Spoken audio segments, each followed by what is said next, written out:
Do you remember searching for jobs? Maybe you scrolled through Indeed, LinkedIn, or ZipRecruiter, hoping to find the perfect fit. But did you know that some jobs will never appear on these platforms? Yet they exist and thrive in the shadows.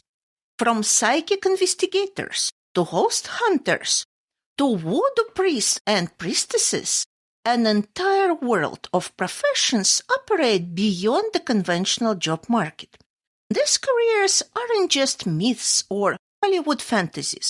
They are real, with dedicated practitioners making a living from them.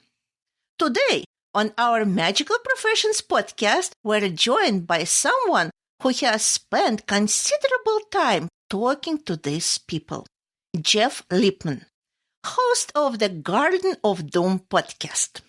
With over 200 episodes, Jeff has interviewed individuals whose work defies mainstream job descriptions. Among his many guests, he has spoken with those who communicate with spirits, investigate the supernatural, and practice ancient magical traditions. But how did Jeff himself become the voice bringing these extraordinary stories to light? What has he learned from his guests? And what do these unconventional careers reveal about the world we live in? Join us as Jeff shares his insights, experiences, and the journey that led him into a world of professions that challenge traditional norms. Oh, welcome, Jeff. It's a great pleasure to have you on our podcast today. Thank you so much. What a great opening that was. Thank you. Thank you very much. Thank you very much for agreeing to be our guest today. And can you please briefly introduce yourself and also let our listeners know where are you joining us from? From what part of the world? Thank you. Okay. Well, as you can see, I'm on my international space station at the moment, orbiting Luna at the moment. Now, my name is Jeff Lipman. I am in the Baltimore, Maryland area. I've been here since 1990. Before that, I was at university in Atlanta, and I grew up in New York. I went to law school in Baltimore, and with few exceptions, never really left. The podcast, as you said, is called Garden of Doom. Actually, if you subscribe to that, and I hope you all do, the feed actually gets you 3 shows because there's 3 titles living under the same feed because I'm cheap. And it's Garden of Doom, Garden Views, and GOD presents the Book of Black. You know, if you want me to break them down, I will at the end. I don't know that it's important for the moment.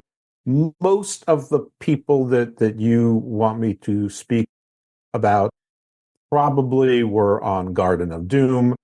Garden of Doom, I think we're in the 270s as far as episodes are concerned. I think I've published 267, 268, but I always have like three or 4 in the can, so I'm in the 270s. Garden Views is getting close to 90, and GOD presents the Book of Black, which is a much more limited and a much more newer series.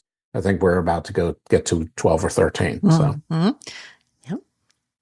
That's very impressive. And what question first comes to my mind, how did you start doing your podcasts? What brought you from being a lawyer to actually being a podcaster? Well, a lawyer might be my job, but I've been a geek and a nerd and an oddball my entire life and a blithering know-it-all wannabe. So I've always had a search for knowledge, mostly found in really enjoying reading. And, you know, once you sort of get into sort of historical fiction and items like Da Vinci Code, the characters were nothing, but the story was intricately woven and was terrific. I mean, it was ridiculously outlandish, but it introduced large parts of the world to the Templars and the Rosicrucians and the this and the that and all of that. And then you start reading all those other historical fiction or, just call them theological thrillers or whatever genre you want, and sort of opened the door to a lot of things. And you stumble upon a lot and you realize how much you don't know and how complicated history is. At some point, I realized that the Holy Roman Empire or the Eastern Roman Empire really got short shrift in my education. So basically Rome fell in the 4th century or so, and yeah, there were a couple people who pretended that Charlemagne made a go of it, but that was bad. No, not like that. So basically a search for knowledge. As far as the podcast itself, I was actually recruited into podcasting. I'll try to give the short version by somebody who was already an existing podcaster in a different genre. A lot of people knew me from a different part of the geekosphere, and that is professional wrestling. And he wanted to do a podcast, but not wrestling, and good, neither did I. And we started the show, but I don't know if it was not the show he envisioned, or didn't like working with me, or just was in a state of his life where he didn't want to do the show or whatever. So probably somewhere between episodes 10 and 20, he sort of left and basically said, you can learn how to do it or not. And so I said I want to learn how to do it. So I learned how to do it, and I didn't really know what the show's personality was going to be. I tried to pick up as best I can with what we were doing before, but it was a 2-person show. And so I reached out to my 6 degrees of separation and started curating some guests. And luckily, my 6 degrees of separation is pretty good. And then I got brave. I asked some established podcasters on big shows, hey, would you come on my show? Fully expecting that they'd all say no, but a nice percentage of them said yes. And from there, I got introduced to a world of other guests and yeses and bravery and things of that nature. I also stumbled upon a conference called the Nephilim Anthropology Conference, and sort of became their official podcaster, interviewer. So through that, met a lot of interesting people as well. And since that conference was multi-year and there were often different speakers, guests beget guests, and that continued. And so that continues really even to this day. And I've have a nice family of guests. Most of my guests are repeat guests. And I mean, a lot of them are university professors or retired professors. A lot of them are presented the great courses, and a lot are in, what you might call independent researchers, maybe in the Graham Hancock or Eric Van Daniken school of thought, or UFOs, cryptids, you name it. Have some relationships with some publishers and some publicists. So you get some authors and content creators there as well. And, sometimes you just get to know some people, and it turns out that they're studying for a master's in, indigenous literature, and they come on the show. So I don't know. I feel like that was a pretty long answer, and none of it really touched on magical professions just yet. You already mentioned some things, but yes, now we will get more into that. And you interviewed, like you said, probably over already 300 guests on all your 3 podcasts with unique and sometimes mysterious careers. Can you maybe categorize them into some major categories? Yeah, I definitely can. But I do want to make a caveat, because I don't want to disrespect or diminish anybody's vocation, career, or something that maybe is not revenue generating, but is still a vocation that they do. They don't all consider themselves magical. Some of them do. Some of them are absolutely practicing magic. Some of them are doing some that those of us outside of their disciplines erroneously call magic, but they are their religious rites and their religious. So I want to make sure that everyone understands that if I slip up and say magic or sound like I'm being cavalier, it's unintentional. It's just because I lack the words and the preparation. But you have your psychics, and your psychics fall into your traditional, what you think of when you go to a psychic, card readings, tarot. There's different disciplines in tarot. There's different types of cards. Your astrology, your astrologers. So there's that. There's empaths. There's mediums. And we can certainly visit all of these things in a little bit more detail, who can connect you to the other side. The other side sometimes is the deceased. Sometimes it's the in-between. Sometimes it's another realm. Some people call it the Akashic field. Some people call it a different dimension. Some people call them luminaries. Some people say some of these items are synonyms. Others say there's strong distinctions. I don't know, because I don't have any of these abilities myself. I have spoken to a long-distance healer. I wanted to say psychic healer, but I mean, it's not really psychic, I mean, he'll tell you it's the power of God. It's Jesus working through him. And, I guess we say it comes from your brain because that's how we process things, but it could very well be emanate from his nerves or other organs. We don't know, but there's that. I have spoken to many witches who say they're witches, and that's what they're doing, witchcraft. They're dealing with charms. They're helping you with crystals and energies. There's some overlap. A lot of people involved in all of the alternative paranormal, may have psychic or empathic or sensitive abilities, or they've had experiences that have led them towards the path towards learning. Witches, all Wicca are witches. Not all witches are Wiccan, which is something I've learned. I've spoken to people who self-identify as vampires and other what you might consider, sort of grim story fairy tale monsters, but they are very much people.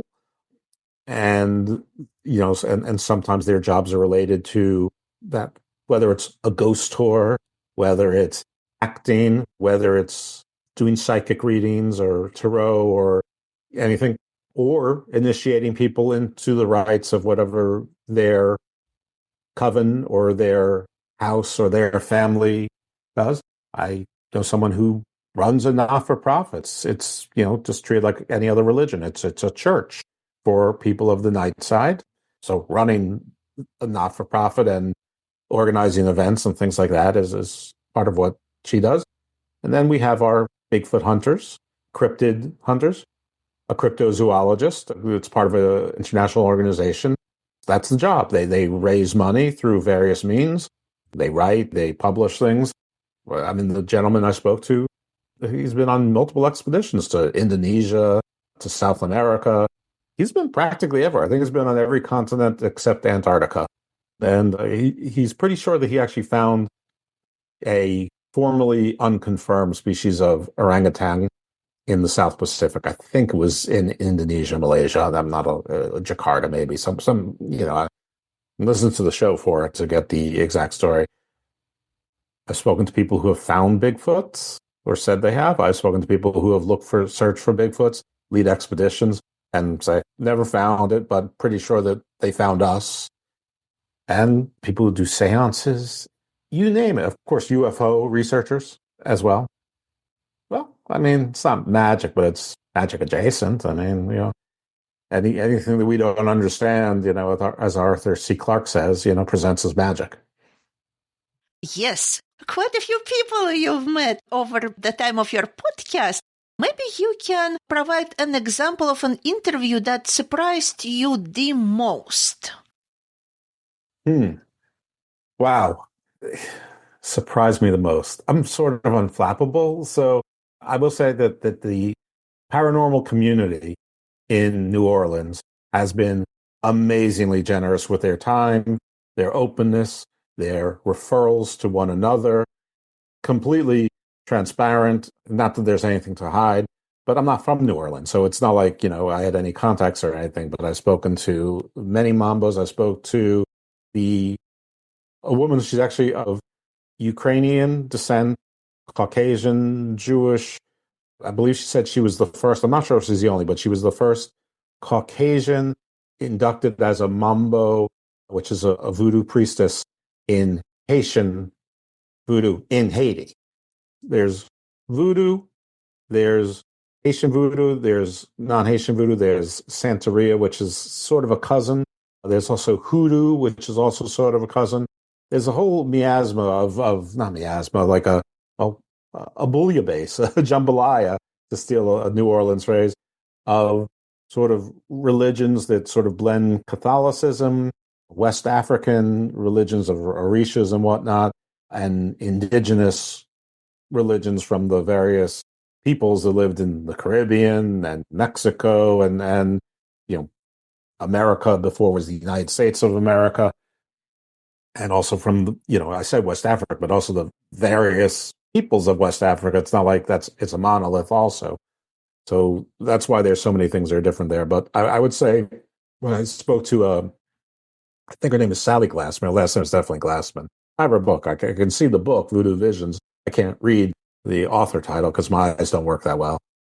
But that was a really interesting story because, like, I don't know, of all things, Ukrainian Jewish immigrants to the United States and somehow finds their way from, I think it was somewhere in New England or New York, and they found their way down to Haiti and gets indoctrinated as the force, to make yourself so welcome and humbled and part of the community and so devoted and to be actually initiated in such a sacred ritual to such a sacred spot.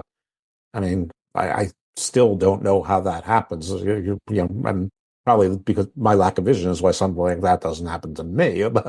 But still, that one was pretty amazing. Thank you so much. And how did your outlook on our world change based on these interviews, based on these encounters that you had with these unconventional people? It's really sort of rocked my world because I'm sort of a cynic and a skeptic by nature. I mean, one, I'm a lawyer. I don't know if it wires you or you're already wired to be that way, but, I'm sort of there to like pick apart things. And, I'm supposed to also put things together again or find ways to make them good, but I have to know what all the problems are, or at least most of them to figure out how to overcome them, get around the, as Clint Eastwood said in The Heartbreak Ridge, to adapt, overcome. And then there was another third word in there. Anyway, you get the picture. But there's a lot out there. There's, not everyone, you come at this and you think that, wow, everyone's going to be like one of the Manson girls, or these are regular people, regular situations. Some of them are exceptional people, extremely intelligent, very personable. I mean, you don't expect to see someone, yes, I'm a vampire. Yes, I have a donor. Yes, I drink human blood. What's going on? If you're ever down here, come on, I'll buy you some, some local authentic food. No, you expect them to try to trap you into a house and then, make you the sex slave of the 3 vampiresses that are crawling up the wall or whatever. No, I mean, holy people like, the gentleman who did the psychic healings. He's been elevated in his church from, forgive me, I don't know if it was priest or reverend or minister, but he's a bishop now. I mean, and, we all know a bishop's a big deal. That's like a step below a cardinal. So, in whatever church denomination he's in, he's been elevated to a very high level. So I sort of put it akin to like a colonel or a brigadier general in that particular army. So, yeah, I mean, some very impressive people, authors, best-selling authors, people who have acted in movies, have produced TV shows, and then all sorts of stuff. And, just regular life like the rest of us, just what they do is a little bit less conventional than what we do, or maybe very unconventional. But, it's fun when they also do like ghost tours, because that seems like that would be a very obvious career. It's one thing to do it in New Orleans. It's another thing to do it maybe in like Indianapolis. Yes, or in England. I think that would be an interesting place to do it.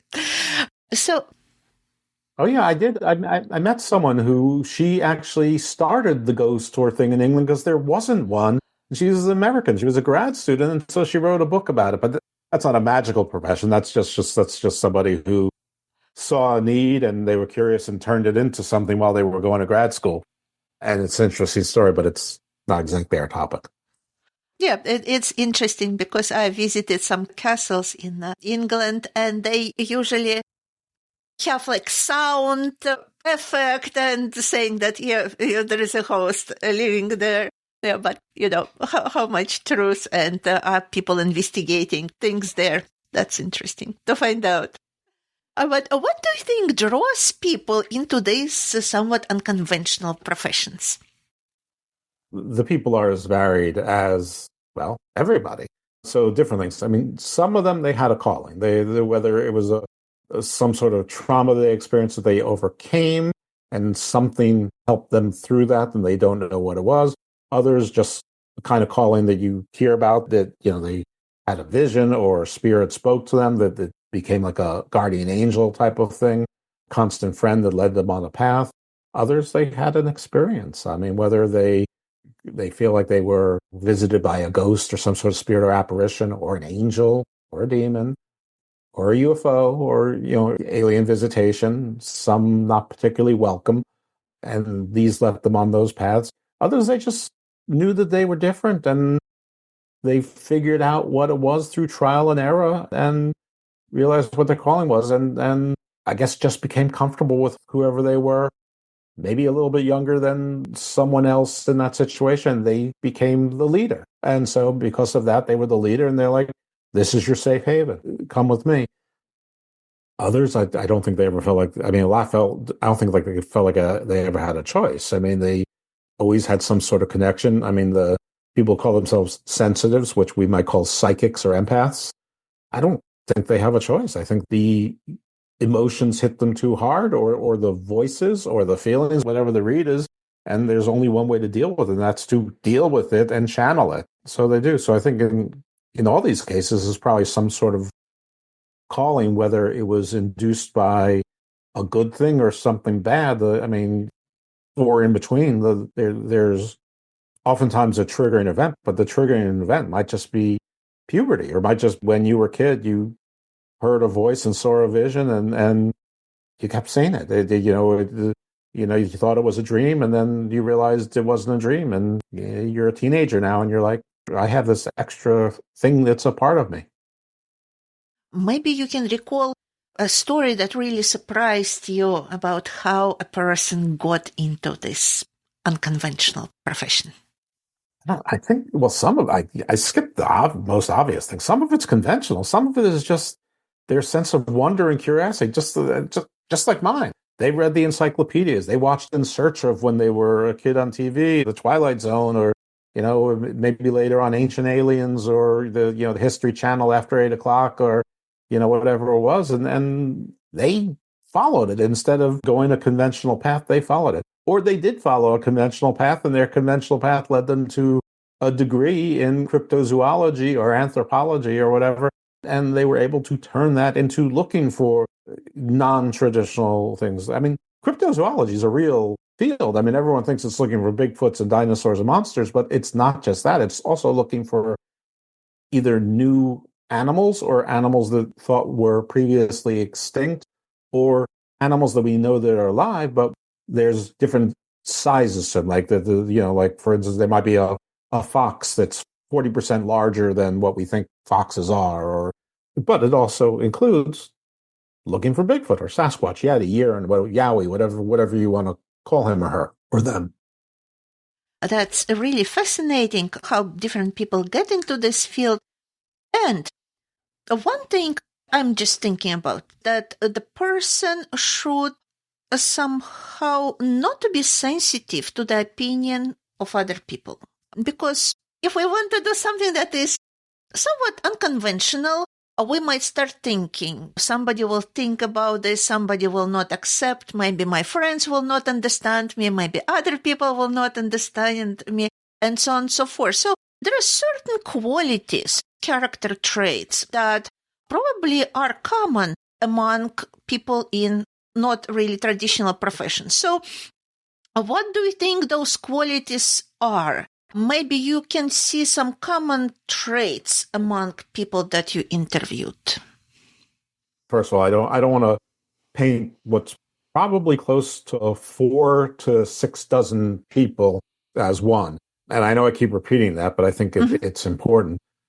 Some of these folks, that by the time they got the courage to talk to whoever it was that they want to talk to, usually their mom or sister or something like that, what they would learn is that their mother or grandmother or whatever would say, I have that too, or I see it too, or yes, I know, because I've seen the spirit behind you. And, as the story often goes, what do you see? And then they would describe exactly what the person's been seeing the whole time. So sometimes it's hereditary, I guess. I mean, in the family, whether you would want to consider that a haunting, benevolent, or otherwise, it's within the family, or if it's a gift that's passed along, or just part of our double helixes. So there's some of that. Listen, I'm not in touch with everybody that I've spoken to, but some of them, to the point that I spoke to them on the show, and a couple of them have been repeat guests, still struggle with it today. Have trouble holding down a regular job, have trouble with relationship, have trouble processing whatever's going on. Obviously are frustrated with people being skeptical. I mean, they're very well aware that in certain circles, maybe they're celebrity, but they're also sort of the sideshow, sort of a little carny circusy. It's a curiosity. I mean, they know there's a zoo, approach them, at least with certain sectors. I mean, they're not dumb.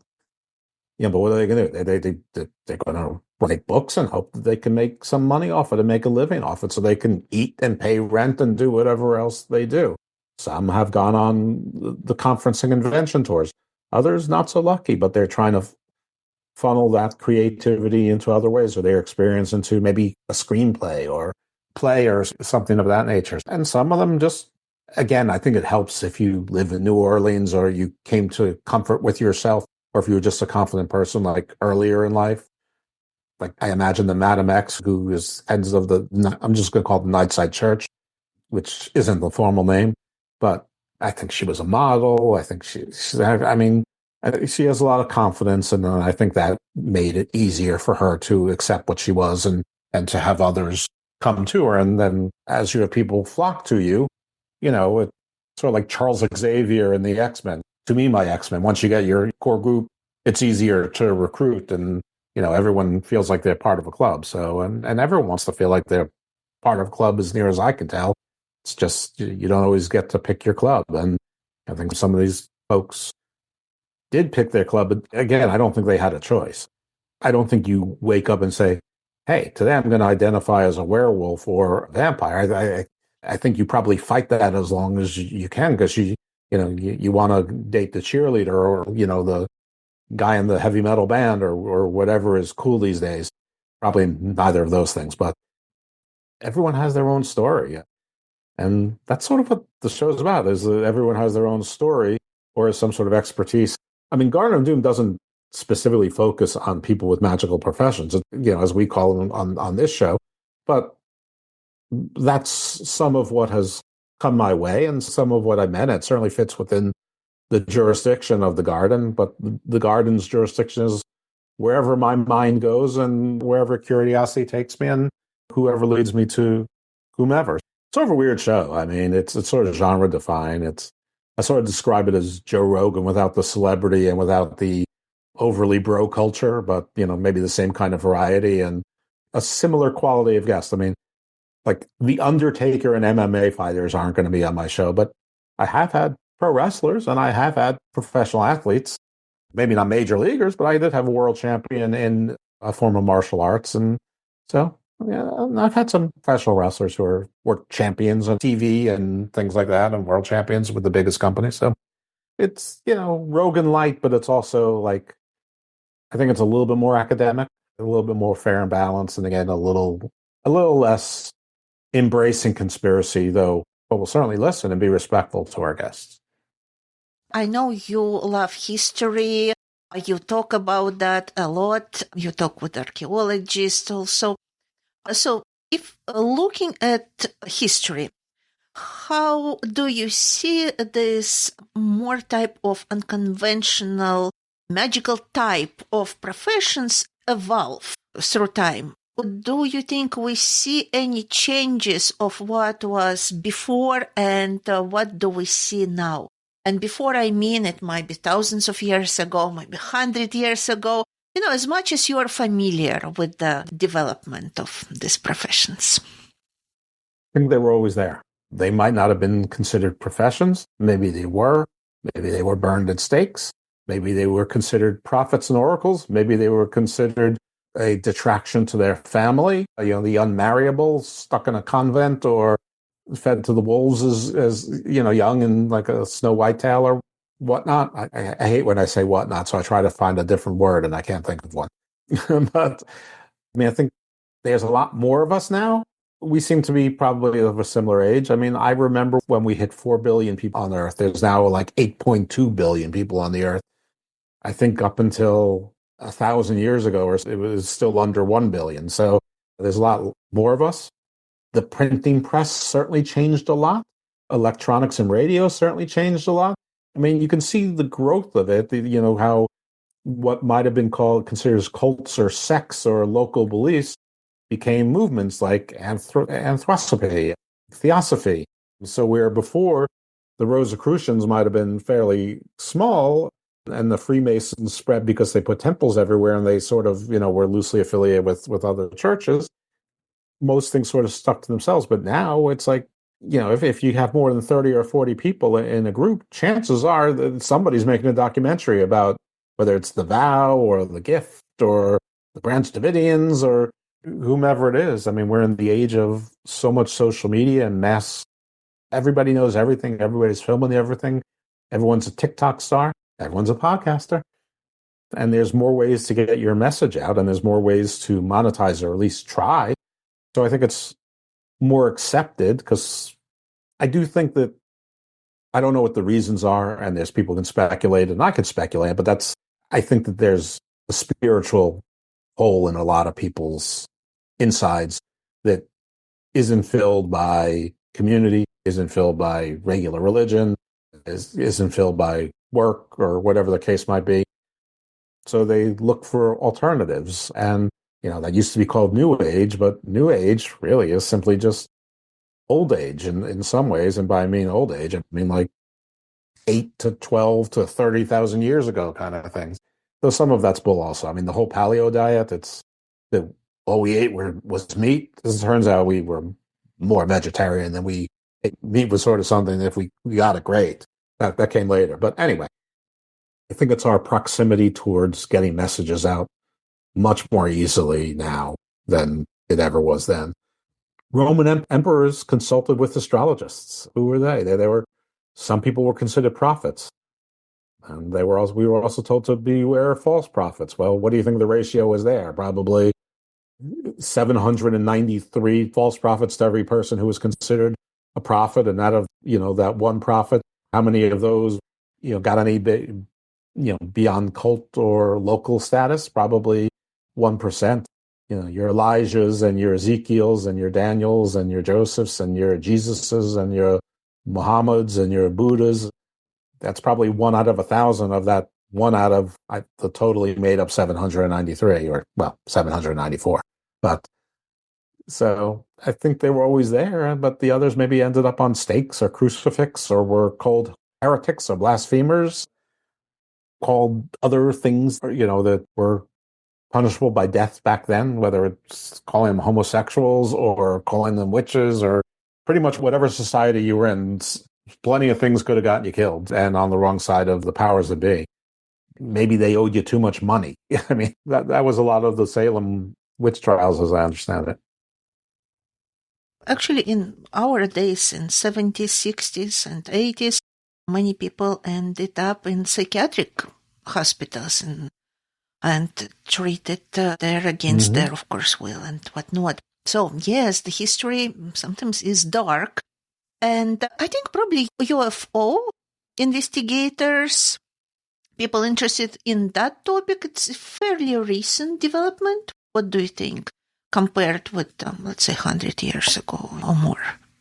Well, modern ufology is pretty much 1950s forward. I have spoken to a lot of people who believe that UFOs have always been there. They might have been aliens, or they're the angels and the demons, or the demigods, or all of the above. There's different UFOs. There's different shapes. I've had all sorts of people on who have interpreted, saying there's misinterpretations in certain words. For instance, Hebrew, that seraph, the seraphim, the angels, that seraph means serpent.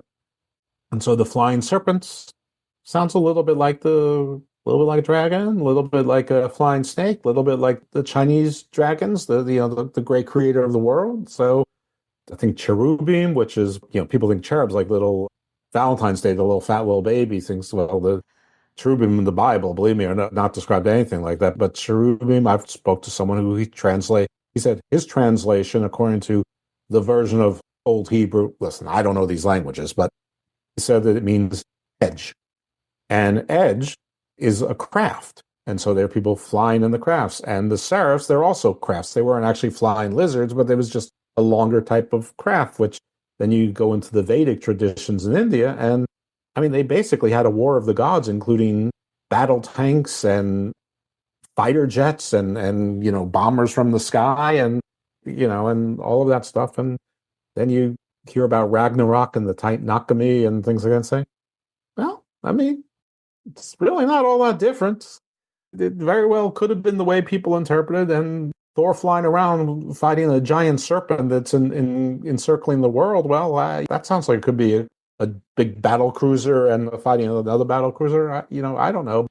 But the Vimana, I think it's the Mahar Bita Gadi. I'm sorry, I'm probably horribly mispronouncing it, but it's actually describing crafts. So maybe they were always here. I mean, I think everyone knows the Anunnaki, myth, story, and anyone who's heard of Zecharia Sitchin and some others, he's translated. Scholars will say mistranslated, but basically he's crafted a science fiction story out of it. But there's a lot of people think that that's science fact, or at least parts of it are fact enough. So maybe they're always here. Maybe they're always here. Pick your choose. Angels, demons. Some people say that the flood was because of giants or the abominations between the angels and human women, and that those created giants, and the flood killed those giants, but their spirits couldn't be killed because they're immortal, and they became the demons. And I've had one guest even describe to me, when the rapture occurs, depending on where your body is off to, if you're going into the clouds, you're going on to heaven. But if you're going into these crafts, that you're going to the demons. And hey, that's a profession too. Some of these folks are extremely successful, very coveted speakers, write best-selling books. And there's as many schools of thought in that as there is in pretty much anything else you can think of. So, wow. I mean, it's a lot. But if you think of how many people died and were elevated or taken, whether it's Hercules, Osiris, Enoch, of course, Jesus. Muhammad rode off on a Lamassu, which basically was like a winged lion with a human's head. The cherubs were described as four-headed, the face of a man, ram or a bull, an eagle, and a lion, which the first time I heard it, it sounded to me like it's sort of like the old helmets of the Viper pilots on Battlestar Galactica, just with images on each side. I mean, it's probably more likely the four cardinal points of the zodiac, like Aries or Taurus, Leo. I think Pegasus might have been the eagle at that point, the wing, and Sagittarius, the hunter, is the man. The zodiac changes, of course, over time, but it's probably more to do with that than, hey, I'd like to think that maybe it was like one of those Egyptian stylings, but in a helmet, sort of like old Boomer and Apollo and Starbuck from Battlestar Galactica, with like, you see a man's face on one side, you see an eagle on the back, a lion on one side, a bull on the other, and it's a starship, and that's, you get all the wings, and you get the fire and the sound, and it's horrible to behold because of the wind and the power. Hey, that sounds like it could be a Harrier jump jet today, maybe the technology was only 4,000 years ahead. That might seem like gods. Yes, maybe you are aware of some of those unconventional professions that are getting extinct with time. We see some of those that continue, or maybe they're changing, just dependent on the technology that we're using, but some of them are gaining less and less attention, and people who are getting into this type of professions. Oh, that's true, but old is new again, and all that's new becomes old. I would say that, witch burnings and inquisitions are a thing of the past, but I don't know. Some of the laws I'm seeing passed in some of the states, they seem to be trending in a direction where I wouldn't be surprised if somebody didn't introduce a law against witchcraft. Not that I support it at all, but I've seen zanier things like one state trying to prosecute another state's doctors for prescribing medication to their patients who just happen to be in a different state. I mean, that seems insane. And then laws that charge people for aiding and abetting someone traveling to other states. In other words, like the pilot of American Airlines could be aiding and abetting a woman flying from, a state that doesn't allow abortion to a state that does, and without them having any idea. The Uber driver, or their mom who gave them $50 to pay for the Uber driver, or whatever it is. I mean, I'm trying to keep politics very much out of it, but whatever side starts trying to pass laws that are only in favor to them, the other side will do the same thing. And they'll see it and go double. I mean, there's a whole story where Harry Reid changed the rules of the filibuster. Mitch McConnell said, you don't want to do this. If you do this, I'm going to use it against you. You're not always going to be in power. And darned if he didn't. darned if he keep his word.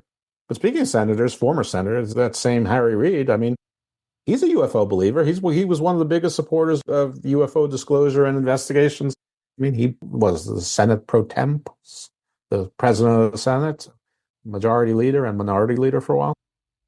But as far as locations that are gone, I don't know. I think maybe they just changed. I mean, were there ever really monster hunters? Were there ever really knights hunting dragons? Probably not.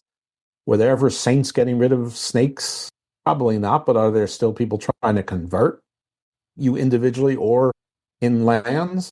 I'm sure as soon as somebody decides it's safe enough to go into those places of the Amazon, the Jesuits will go back in there, or someone else. The Jews for Jesus, someone who does conversion. So I'm not sure that there's really any professions that have gone out that maybe have just changed. Exorcists, there's still exorcists. Yes, and speaking about that change, now we see this explosion in artificial intelligence, technology in general, science. How do you think these developments affecting the world of unconventional professions? You know what? That's an excellent question. I haven't given that any thought. I'm more terrified about how it's going to affect conventional professions. I mean, I imagine that you can get an astrology read or a tarot card reading from AI that's programmed pretty darn well and probably more cheaply than a person. Though I do think that, except for like tourists or college kids get drunk and they want to bring their new girlfriend to a psychic or whatever, I think that people who are serious about pursuing that will want that human interaction. I mean, it is a spiritual thing. And I don't think a computer can be spiritual. I mean, there's always going to be people who want their robot girlfriend or whatever, or boyfriend or husband, wife, whatever. And, you know, I mean, there's from ex machina to humans, and you know, there's her, and there's no shortage of movies and TV shows and books about that. I'm having a little internal argument right now, but I do think that those professions probably will be largely unchanged because I do think they rely on the person and the customer believing that person has that sort of divine, sacred, spiritual connection to something otherworldly spiritual that can't be simulated by machines and wires and silicon and lithium. Is that forever? Got no idea. Do I think lazy people just check in their zodiac sign? Sure, but how is that any different than reading it in the newspaper? So maybe not at all. Maybe they're the only professions that will retain their humanity or superhumanity. And I don't know if AI can duplicate a werewolf anyway. I mean, a werewolf is, a werewolf. No, it would be an avatar controlled with brain computer interface. Who knows? That's also possible. You run everything. Yeah, that's interesting. But probably it's difficult to imagine an exorcist as a product of AI or something like that. So, but yeah, I think changes will be coming and are already coming. So we will see. We will see. Probably you will have new guests on your podcast that are somehow related to AI and avatar development and something like that.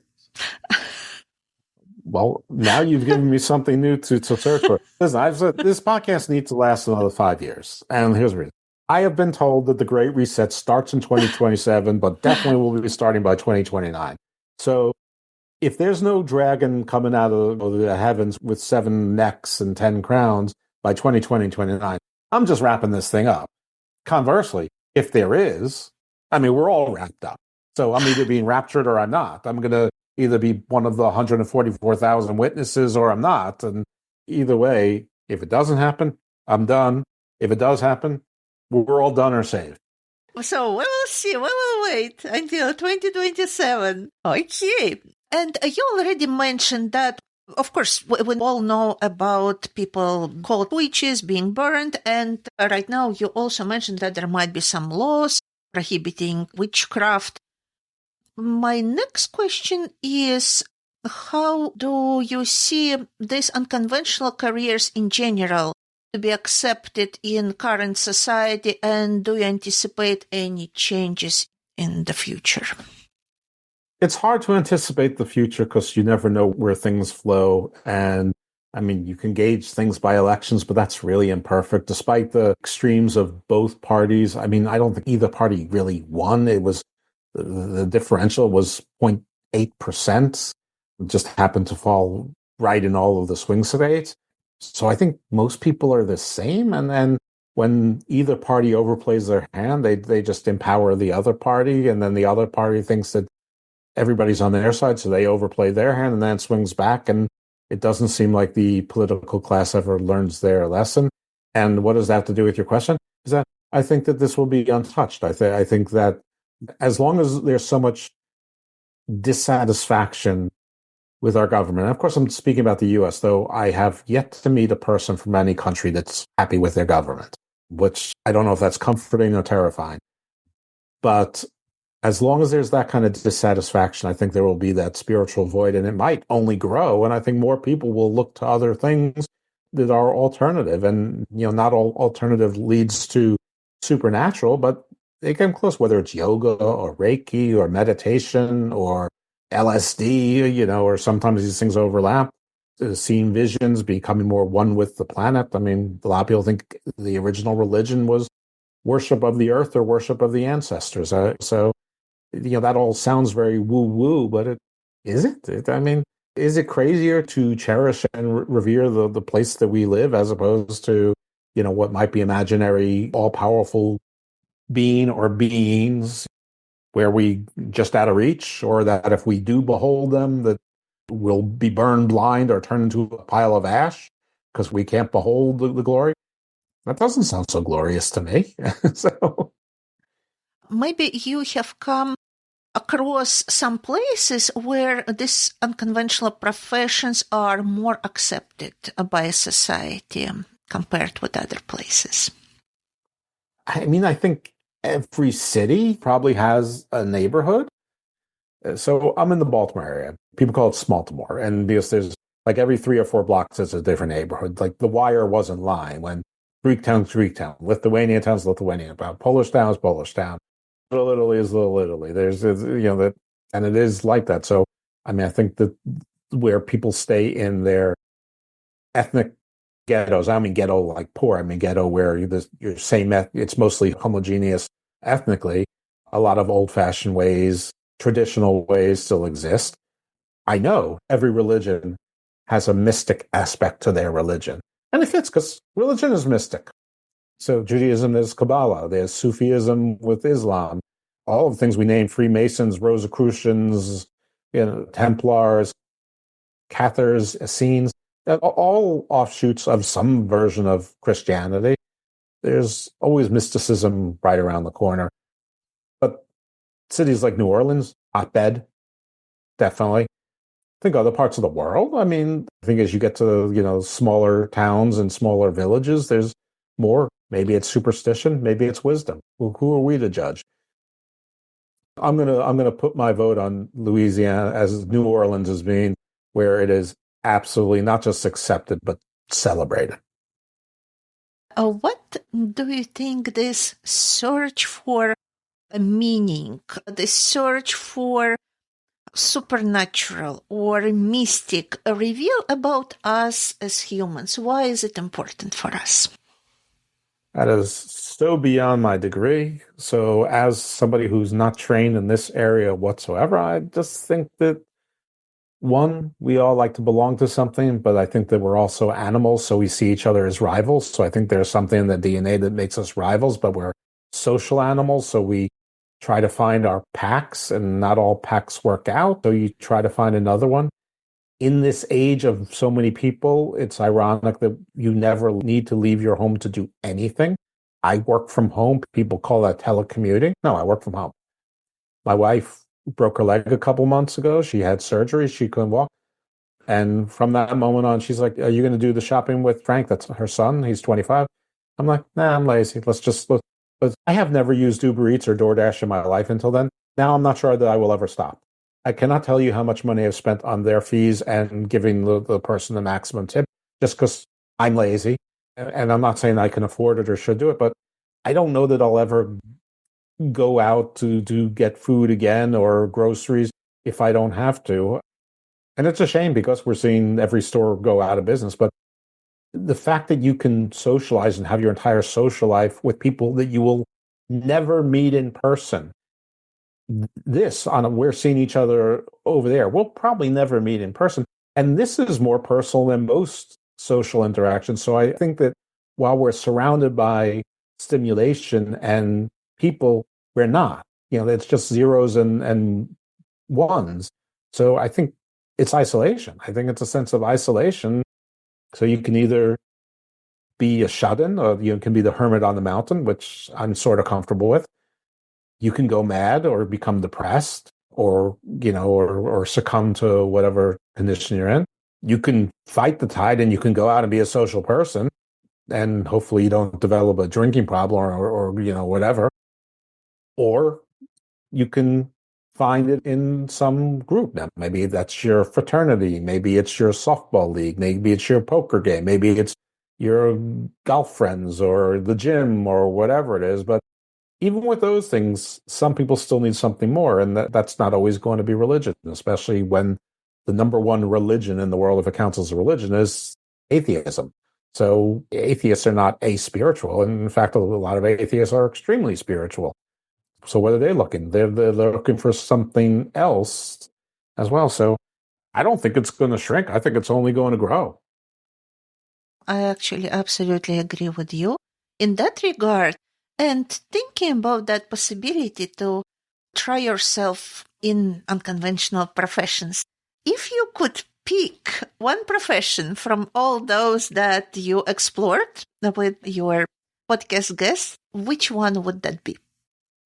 Wow, that's a good question. I would love to say I'd like to be a cryptid hunter, but I'm too lazy. I just told you. I don't want to go outside. I've had spider bites for 6 years that haven't healed properly. That's not for me. I'm not going to be the outdoorsman. I think being some sort of priest in some sort of religion or covenant group, I think I would like the ritual. I would think I would like the pomp and the circumstance. I think I would like the feeling of power, yet providing that community and helping simultaneously. So I can get off on my ego, but also be doing something worthwhile at the same time. I think what discipline it is, or what some mystery schools, whether it's Templar, Freemason, Hermeticist, Gnostic. Right now, I'm having a little love affair with the whole idea of Gnosticism. So let's go with some sort of Gnostic guru. I think that sounds fun. Something like that. Because again, I'm a petty person, so I would like to be the someone at or near the top. So with all the trappings and the ritual and the status, but I don't want to be a jerk. So I would want it to be good for people and the group and the whatnot, and then have valuable and fun activities and important services. I don't mean like the religious services, though. That, yes, I mean like services like counseling and parties and then support and vocational and things. So I think that would be cool. Maybe you can share with our listeners briefly stories that changed your outlook on our world, on our environment, of how we see the world around us, from those stories that you had. I will tell you one relatively long, or it might be long-winded, but it's definitely changed the way I look at the world. So everybody knows about QAnon, but I don't think what everybody knows is that QAnon just adopted things that were out there and it already existed and put them on in this sort of secret society, this secret club that people thought they were believing, and that they were getting special knowledge that was unique to them. I have learned in the course of my show what those antecedents are, or and I do understand a lot more why there are people of deep faith who adhere to it, because the specifics aren't so important, because they believe that there's a holy mission and there is a battle between good and evil, and it's by any means necessary. So while I am not an adherent of QAnon or any similar ideology, I understand how if you were raised in a particular setting or you became born again or were sort of at a point where you needed something to fill and you were educated and it's not one religion. Every religion has some of these antecedents in it. I mean, every holy book has some of these antecedents in them. Book of Enoch, we already sort of talked about with the flood a little bit. I don't want to get too much into the weeds, but if you do believe in that, whether you believe it's God or gods or good and bad aliens, really doesn't matter. It still gets you to the same place. So if you do believe that there's a side of good and evil, and you believe that the side of good, again, it doesn't really matter. It's like the case for the Empire in Star Wars. You know, the galaxy was full of criminals and disorder, and the Empire, they were horrible, horrible people. They blew up entire planets, but they basically kept a cap on things. So if you want order, isn't the struggle of humanity order versus chaos to a certain extent? That's the biggest one, is I have a certain amount of understanding. I see a lot more of the shades of gray in everything. I don't know if that's a good thing or a bad thing, frankly, for anyone. I think it's a good thing for a podcast. I don't know if it's a good thing, though, on in a larger way. Luckily enough, since I am homebound pretty much and work from home and don't go out and got lazy in the last 3 months, everything gets delivered to home. Nobody's got to worry about me. So, there it is. You already several times mentioned that you are lazy. That's your own words. But nevertheless, you've recorded almost 300, if not more, podcast episodes. So what helps you to keep going and doing this amazing work you do? I mean, I guess I'm not lazy across the board. Physically, I'm lazy. And I wasn't always physically lazy. The funny thing is, the best shape I was ever in was when I was 48 years old. Then I got an eye infection and hurt my back. And, it's been all downhill since then. Everything that was good migrated just north of my equator. Anyway, I mean, I'm a diligent hard worker. I'm intellectually, definitely not lazy. I'm intellectually curious. I like to, self-deprecation is, sort of part of my DNA. It's sort of always been there. My favorite comedians growing up were, like Rodney Dangerfield and Richard Lewis and Belzer and, even Jerry Seinfeld to a point. Then he got all famous and he was no longer self-deprecating. But George Costanza's character, it's sort of a defense mechanism, but it's also sort of like a suit of armor. Like, if you're a blithering know-it-all, you got to sort of put yourself down a little bit so that people don't think that you're stuck up or snooty or whatever. It doesn't work. Most people can see right through it, but there is a laziness to it. I mean, I do the show. It's a search for information, but just remember, if I really wanted the information, I could research it. I could read books. I could look it up. Instead, I got an expert to come on to tell me over the course of an hour or 2 hours. And so I learned. So, I mean, it is a lazy way to do it, and that doubles as a show. And so I just hope that the audience is either trusts me to expose them to things that they're going to be interested in, or that they know that 3 out of 4 or 4 out of 5 things are going to be things that they're very interested in, or maybe they didn't know they were interested in.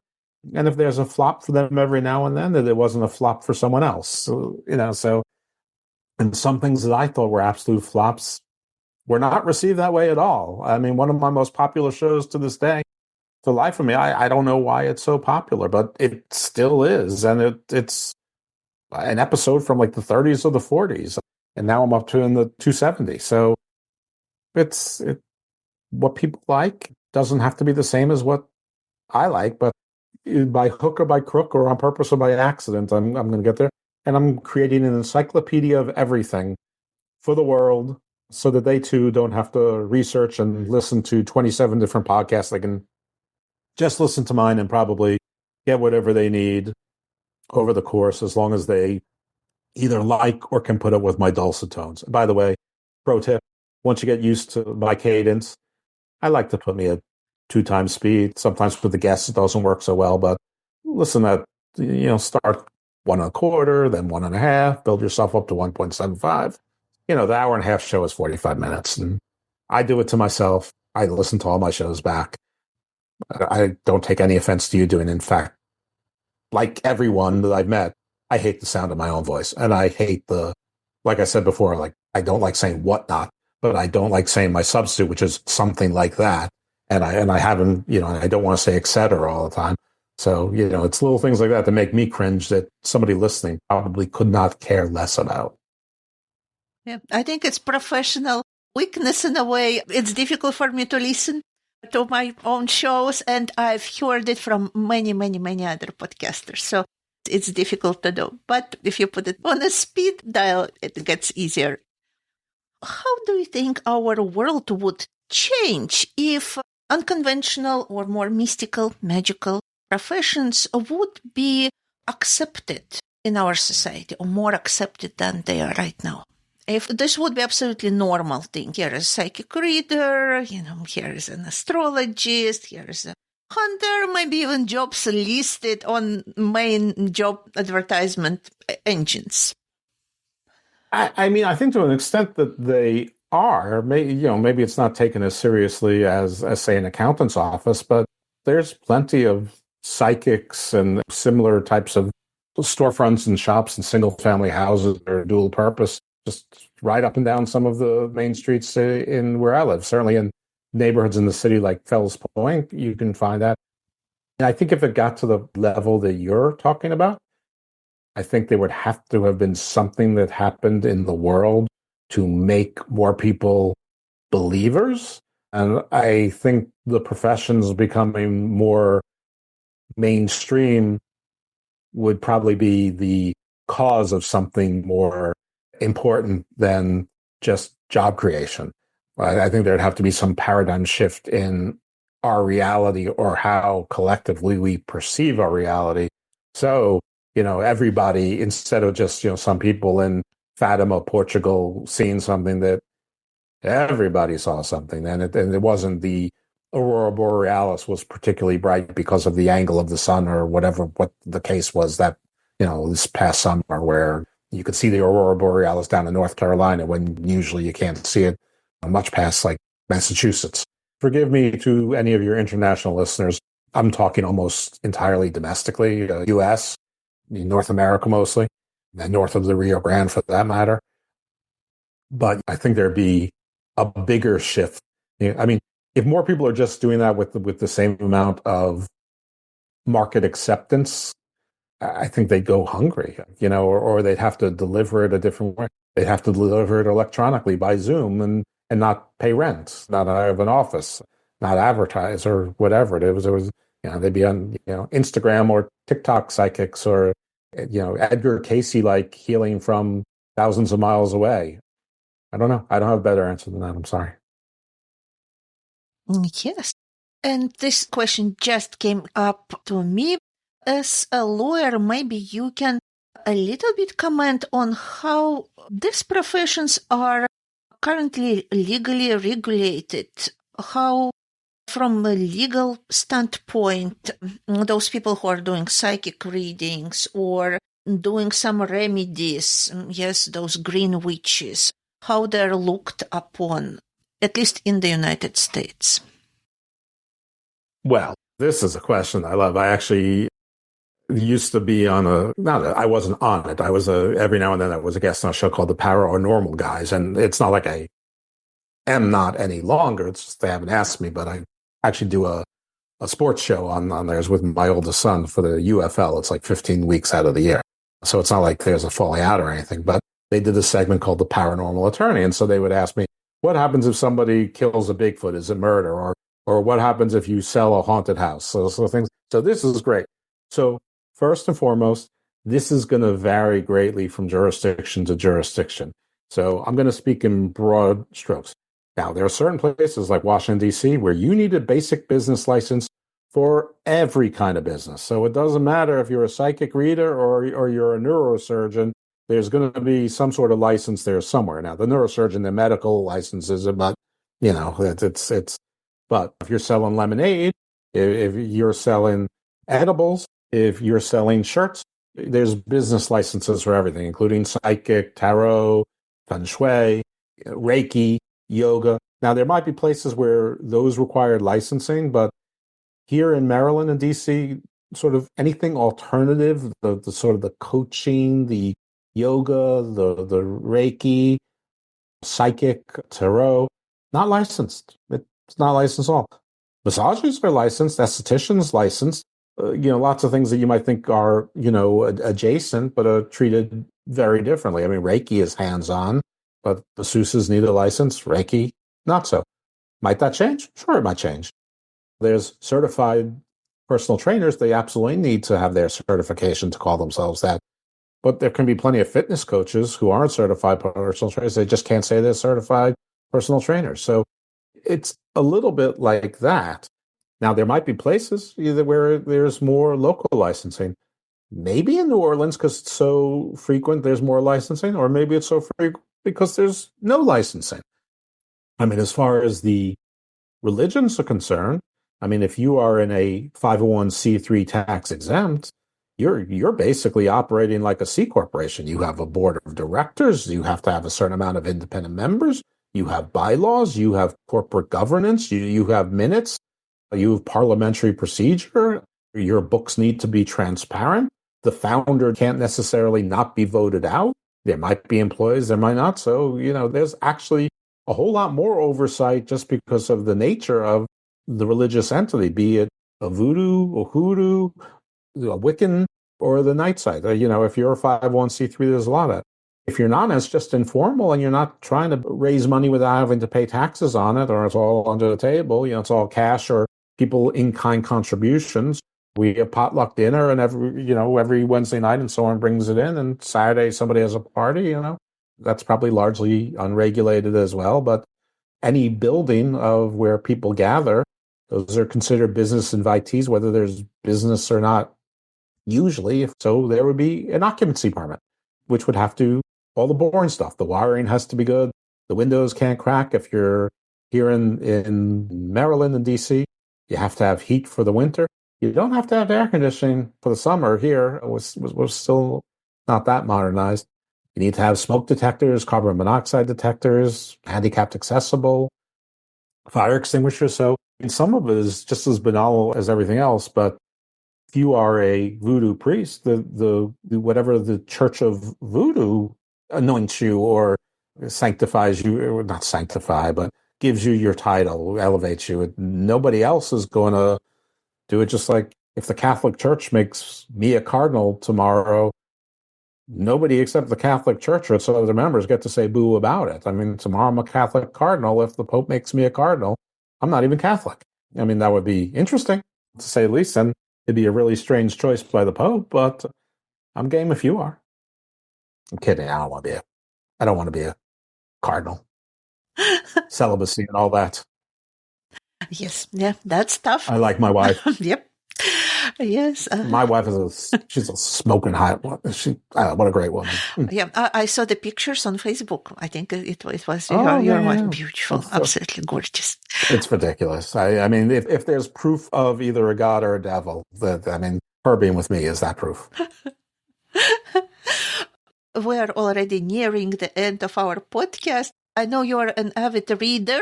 We see it from everything you say. Maybe you have some suggestions to our listeners of some literature that can give them perspectives on those mystical, magical professions that we talked today about. I think for some of it is so heavy and meaty that I think cheating by using audiobooks is a really great way to do it. So instead of reading Manly's books, you can read Mitch Horowitz's summations of Manly's books on the occult. Audible has some great lectures. I've had Professor Richard Spence on my show twice now. He's coming back again. Hopefully he'll come twice a year until the dragon comes or doesn't come. He did the great courses on the occult, among other things. I think you can never go wrong starting with Joseph Campbell, Hero with 1,000 Faces or with 1,000 Names. He has another book as well. I mean, if you want to read Carl Jung, go for it. I mean, I think anything you can read that helps translate the Enuma Elish, which is the Babylonian and sort of Sumerian, Akkadian origin story, I think would be helpful to things.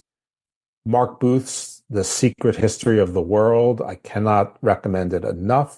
When I got it on Audible, it was free. I did get Mark Booth on the show, but that was after I read it, not before. I read it twice. The first time I was very proud of myself for understanding about half of it and maybe about a third of the other half. But the second time, I think I got most of the key points. So definitely not 100%. So you'll always get something new. My friend, the deceased, he died about a year ago. Rest in peace, Reverend Jim Willis. He wrote a book called Censoring God. It's fantastic. So I'd strongly recommend that. Yuval Noah Harari wrote a couple of really interesting books. It's not exactly on this, but it's adjacent. There's one called Sapiens, and then another called Exdeus, and then one called Nexus. But I mean, they're a combination of history, humanism, futurism, science, and to me, it's a joy to listen to this. So it's like food for your brain. But Joseph Campbell is, I mean, that's probably the place to start. And then if you want to have a little bit of fun, read Graham Hancock's Fingerprint of the Gods. Read Eric Van Daniken's Chariot of the Gods. You don't have to believe with everything they say. You don't have to believe that there was an Atlantis there. But it's interesting. It's interesting that they raise interesting points, and it will sort of open this door of adventures to you. Now, if you want other recommendations, like if you like, say, I love historical fiction or I love science fiction or whatever, I'm sure my socials will be shared. And if you're a real person, I will converse with you or accept you as a follower on X and whatever. And if you think what I have to say is interesting, or at least you want to give me a shot, I'll happy to give you recommendations in those particular genres. I mostly read fiction, as in really reading. I mostly listen to nonfiction. Yes, and speaking exactly about that, connecting with you, first of all, where our listeners can find your podcast, the work you do, and how can they connect with you?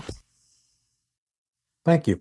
So Garden of Doom, again, all three shows, Garden of Doom, Garden Views, GOD Presents the Book of Black, can be found really wherever podcasts are there. They're Apple, Spreaker, Spotify, Podbean, Amazon, SoundCloud, iHeartRadio. I mean, I'm not sure that it's not anywhere. You can find them on Audible. I didn't even know that. I was so excited when I saw my podcast was on Audible. Turns out if you're on Apple Podcasts, you're on Audible. I didn't want to burst my balloon. Also, if you are a little bit weird like me, the Wrestling Soup Network hosts my podcast as well. So you can find it on the affiliate shows of Wrestling Soup Network. And that brings me to GOD Presents the Book of Black, because it's called that because the Book of Black refers to PJ Black, who is a professional wrestler for 26 years. He's recovering from an injury now. His first in-ring injury occurred about a year ago. He was in WWE for 5 years under the name Justin Gabriel, so you may remember him from that. He was in a group called the Nexus and then the Core. Though lately, more often than PJ, has been my other co-host, Mr. Thomas, who is from Major League Wrestling. So I call those the Gospel of Thomas. If this trend keeps up, I might have to call it the Gospel of Thomas and only the Book of Black when PJ shows up. But we talk to people in wrestling, mostly about non-wrestling things. So some wrestling comes up, some war stories. We've even occasionally broken some news. And there was a time where 3 grown men cried about deceased. Well, the shirt I'm wearing, nobody. Well, some people will see it. It's the Fiend shirt, which is Bray Wyatt, Wyndham Rotunda, who also passed away at the age of 36 a year or so ago, 2 years ago. And EC3, former Impact champion and former NWA heavyweight champion, was on the show with PJ and telling a story about a time with Wyndham, and they started crying, and because they started crying, I started crying. So you can have 3 grown-ass men cry, 2 of them macho men, and 1 of them is me. But we do talk about lots of stuff. PJ likes to get into the esoteric and quantum. Me and Mr. Thomas, we're sort of more all over the place. And Garden Views is sort of the same kind of variety, but sadly it's like legal, business, tech, science. Talk a lot about AI, cybersecurity, stuff like that. So if you want to follow me on Facebook, it's just my name, Jeff Lipman or Jeffrey Lipman. You can find me through Melina's because we're friends on Facebook. And on the X, there's 2 places, at Icarus Fell MD, which is more benign but not as frequently used, or at Dose Evil, which is mostly wrestling nonsense. But, again, if you interact, my DMs are generally open. Just don't be a creep or a freak, and we'll get along just fine. Thank you. And we will provide all this information in our podcast notes. So our listeners will have access to this information, how to find you, how to get in touch. And can you briefly provide us with a sneak peek into what you're preparing for your listeners in the near future, something that would keep all of us looking forward to the next episodes? Well, absolutely. Because I already have my next 3 shows recorded, so that's easy. Yeah, I'm in the middle of my what I call my parade of professors. So a couple weeks ago, dropped a show with Professor Michael York, who we covered Canaanite gods. So think Israelites, Akkadians, Babylonians, a little Sumerian as well. But yeah, the Moabites, Jericho, whatever. And then last week the show was with Dr. Edwin Barnhard. Yes, the Dr. Edwin Barnhard that's on Earth Ancients. Yes, the one who was on Ancient Apocalypse. And he's been on the show before as well. Again, all these are repeat guests. And we talked about the show was titularly on the Incas, but it turns out they're much more recent than I thought they were. And so we really went through a whole not litany, but like a survey of Andean cultures, legends, lore, and some nonsense too, including categorizing the camelids and what people eat in Peru that they don't eat in Bolivia and vice versa. And so that was a lot of fun. And the Incas as well. The next show is going to be Professor Spence, and it is going to be the show where we cover certain groups of the occult, like the Essenes, like the Cathars, like the Cult of Isis, the Freemasons, the Templars. And I also recorded with Professor John F. White from Crackenford, which is a YouTube channel with over 200,000 subscribers. And he's been on before and he'll be on again. But we talked about dragons and the serpent. So in mythology and history. And then it's fun having conversations with him because he's so smart and he's so patient. But also I can always see on his face when I'm like Evel Knievel, but I missed it. Like where I've tried to make a connection that just isn't there. And he makes his face like, you cute 11th grader. Yeah, but he's great. And then I also recorded a show with one of my favorite co-hosts. I call her a co-host because she thinks of herself as a guest, but I'm secretly trying to recruit her. And it's such a secret, I tell everybody, including her, to take over the show for me. Peacock imagery and symbology throughout time, ages, and cultures. So those are the next 3 shows. And the past 2 shows, I don't have any garden views queued up just yet, but I'm talking to someone he's a real estate guy, family office, so very grounded. He's got a book called a system called The Wealth Elevator. Talk to him. And I recorded a show with Mr. Thomas, a wrestler named Jeremy Prophet, and we talked about Jeremy and the Prophet and the drone epidemic and how Canadians feel about becoming the 51st state and Greenland and the Gulf of America and just a host of things, including some wrestling. And Jeremy he's held over 60 titles in Canada. And if you watch wrestling, you might have remembered him from AEW, where he had a squash match with Powerhouse Hobbs, where he was destroyed. But really good guy, smart guy. Look forward to talking to him again. So there are at least 4 shows already produced. This week I'm supposed to meet with J.J. Johnson of Southern Demonology. He's been on the show several times, and the one thing we haven't talked about yet is demons. So we're finally going to talk about demons. That's amazing. I am already looking forward to listening to all of those shows. Thank you for mentioning those. And we covered so many questions today, so many insights. I'm truly grateful to you for all of that. Is there maybe something that I didn't ask you, but you wanted to share with our listeners, something that you think would be a good fit to end our podcast today? Please share Milena's podcast with your friends. Give her a 5-star rating and a review. It really helps on Apple and Spotify and wherever you can do it. And maybe do the same for me. And my show is very genre defined. So personal referrals and sharing it with your friends and family and even your enemies that might be intellectually curious goes a long way. But those reviews and those referrals and those ratings really make a big difference for the algorithm. But I would personally that you share with your 6 degrees of separation and say, hey, I found this show and the guy was on a show I already listened to and seemed interesting. I gave it a shot and hey, I'm actually surprised. It's actually a good show. So that to me is worth more than anything else. So that's what I will leave you with, which is that request. Thank you. And it actually is a very good show. In general, I don't listen to podcasts. I will be very honest, but I started listening to your podcast and I'm enjoying it. So I appreciate it. And I'm sure many people will enjoy it as the time goes, more and more people.